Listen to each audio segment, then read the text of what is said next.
तर मंडळी कसे आहात तुम्ही सगळे? मी अशी आशा करते तुम्ही सगळे मस्त आहात, मजेत आहात, खुशाल आहात. आयुष्य मनसोक्त मोकळ होऊन जात नाही मंडळी. असंच आयुष्य सुखी समाधान राहा, कारण आयुष्य कसं कोडेला जगण्याशी सुटत नाही.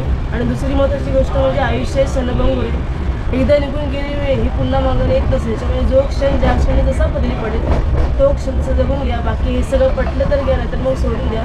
तर मंडळी काही कामानिमित्त अर्जंटमध्ये आपल्याला गावाला जायला लागतं आणि आम्ही जाणार होतो दादरवरून गावाला जाणार होतो. पण अचानक असं समजलं की बुधवार आणि शुक्रवारी बँड्रावरून एक गाडी सुटते, ती मडगावला जाते आपल्या गावी. तर आम्ही ती गाडीने प्रवास करतो. मला असं वाटलं की त्या गाडीला खूप जास्त गर्दी असते. तर ती बँड्रावरून 6:50ला सुटते आणि जवळपास बोरीला 6:15पर्यंत येते. पण आज ती गाडी लेट होती, त्याच्यामुळे 7:30च्या दरम्यान ती गाडी आली आणि त्याच्यामुळे आपल्याला ट्रेनमध्ये बसायला भेटलं. त्याच्यामुळे ट्रेन जेव्हा प्लॅटफॉर्मवरती आली तेव्हा आपल्याला शूट करायला नाही भेटलं. तर म्हटलं छोटासा एक व्हिडिओ बनवावा, कारण मग ज्या लोकांना माहिती नसेल त्याच्यापर्यंत ही माहिती पोहोचेल. त्याच्यासाठी बुधवार शुक्रवारी 2 दिवस ही गाडी असते. आणि बघू शकता गाडी कशा प्रकारे पूर्ण बघा खाली आहे. अजून थोडं आपण म्हणजे पूर्ण गाडीचा एक ओव्हरलुक पण दाखवू की गाडी किती खाली वगैरे आहे आणि कुठले कुठले स्टेशन ती घेते ते आपण मोबाईलमध्ये चेक करून सांगूया. कारण माझासुद्धा हा फर्स्ट टाईम ट्रेनमधूनचा ब्लॉग आहे आणि मी फर्स्ट टाईम ट्रेनमधून असा प्रवास करते. कारण एरवी मी जेव्हा सीझनला जायची ना तेव्हा खूप जास्त रश वगैरे असेल, त्याच्यामुळे कॅमेरा हँडल करायला नाही जमत. तर चला बघूया. त्याच्या मंडळी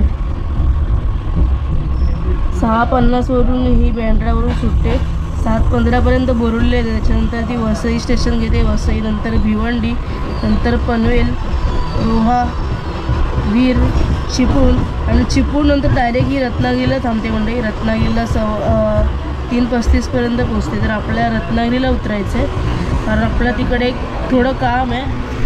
तर मंडळी चला अशा प्रकारे व्हिडिओ पुढे कंटिन्यू करूया आणि आपण एक ओव्हरलुक घेऊया ट्रेनचा. आणि बघा कसं तंगड्या लांब करून बसले आहेत मॅडम. कसं वाटते ट्रेन पूर्ण खाली आहे? तुला एक नंबर वाटते. आता मला सुखाने जायला भेटणार आहे. तर मला असं राग आला होता म्हणताय ना तुम्ही काय सांगू. तर जाऊ दे, आता ट्रेन भेटली आहे तर जाऊ दे. एक नंबर आहे ट्रेन. तुला अशी कधी ट्रेन भेटलेली का खाली प्रवास करायला? पहिल्यांदाच ही एवढी ट्रेन खाली भेटली, मला माहीतच नाही. काय तुला पण नव्हती माहिती ना ही ट्रेन बोरिवलीची? बोरिवलीला राहून या माणसाला माहिती नव्हती बोरिवलीला ट्रेन सुटते इथून डायरेक्ट. सगळ्यांना सगळ्यांचा इंटरव्ह्यू काय सगळ्यांना जाऊन विचार कसं वाटतंय तुम्हाला? सगळ्यांना एवढं कॉन्फिडन्स लेवलला आहे.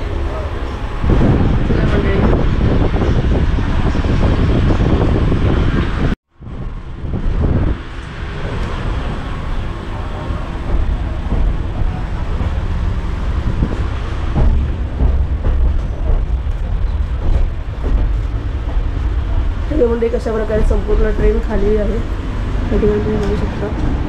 ट्रेन आपली स्लो स्लोमध्ये जात आहे.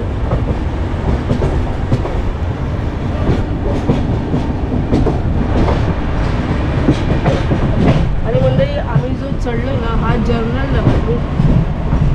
डबा इतका खाली पहिल्यांदाच बघत आहे. आणि जनरल डब्याने प्रवास करताना एवढा खाली डबा सगळे ऐसपैस बसलेले, एवढ्या मोठ्या छोट्या फक्त एक एकच माणूस बसलेला आहे. आणि थोड्याच वेळात ही ट्रेन वसईला पोचणार आहे, तुम्ही बघू शकता.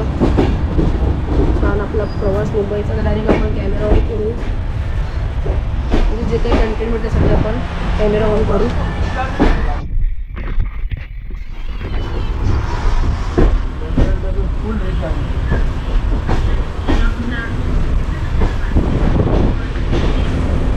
हे इकडे वॉशरूम्स आहेत म्हणजे जे आपले ट्रेनचे वॉशरूम असतात ते.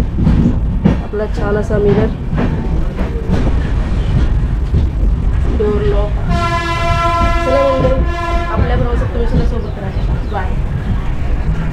तर म्हणजे असं नाही का त्या ट्रेन पोहोचलेली आहे वसई स्टेशनला. मी बघू शकता वसई स्टेशन आता आलेलं आहे आणि प्लॅटफॉर्मला सुद्धा गर्दी खूप कमी आहे, खूप मोजकीच माणसं आहेत, एवढा रश नाही.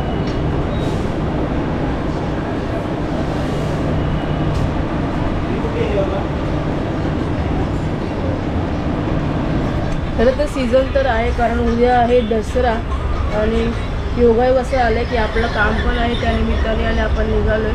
आणि बघू शकता तुम्ही 7:51 वसईला पोचलेली आहे ही ट्रेन.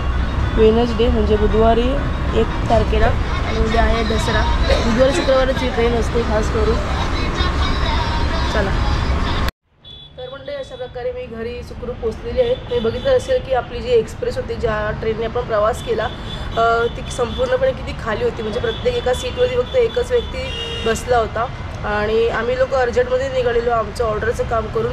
आम्ही जवळपास आदल्या दिवशी रात्री 3 वाजता झोपलेलो ऑर्डर कंप्लीट करून आणि मग आमचं अचानक ठरलं सकाळी 5 वाजता उठलो आम्ही आणि निघालो. त्याच्यामुळे आमची 2 तासाची झोप झालेली आणि इतकी ट्रेन संपूर्णपणे खाली बघून आम्हाला एक सिंगल सीट बघितल्यानंतर मग आम्ही निवांतपणे झोपून गेलो आणि त्याच्यामुळे मला व्हिडिओ शूट करता नाही आला, त्यासाठी क्षमस्व. आणि मंडळी ही व्हिडिओ तुमच्यापर्यंत पोहोचवण्याचं एकच उद्दिष्ट आहे, म्हणजे ज्यांना कोणाला ह्या एक्सप्रेसमधला माहीत असेल किंवा नसेल माहिती त्यांच्यापर्यंत ह्या एक्सप्रेसची अशी माहिती पोचवणं. किंवा मग कारण वेस्टर्न लाईनवर जी राहणारी मंडळी आहेत किंवा इतर ठिकाणीसुद्धा जी राहणारी मंडळी आहेत त्यांना बऱ्याचदा गर्दीतून प्रवास करायला लागतो, अगदी ऑफ सीझनसुद्धा. म्हणजे सीझन नसेल तरीसुद्धा काही लोकांचं गावाला काही कारणास्तव येणं जाणं होत असतं. मग त्यांना ह्या एक्सप्रेसने प्रवास करणं सोपं जाईल. ही एक्सप्रेस खास करून बुधवार आणि शुक्रवार या 2च दिवशी असते सकाळची आणि नंतर गावावरून रिटर्नला ती गुरुवार आणि शनिवारी असते. त्याच्यामुळे तुमच्यापर्यंत ही माहिती पोहोचवण्यासाठी मी हा छोटासा व्हिडिओ केलेला आहे. तर तुम्हाला हा व्हिडिओ कसा वाटला हे कमेंट बॉक्समध्ये कळवा. व्हिडिओ आवडल्यास त्या व्हिडिओला लाईक करा, जास्तीत जास्त लोकांमध्ये शेअर करा आणि हो पुन्हा भेटू लवकरच नवीन एका व्हिडिओमध्ये. तोपर्यंत काळजी घ्या.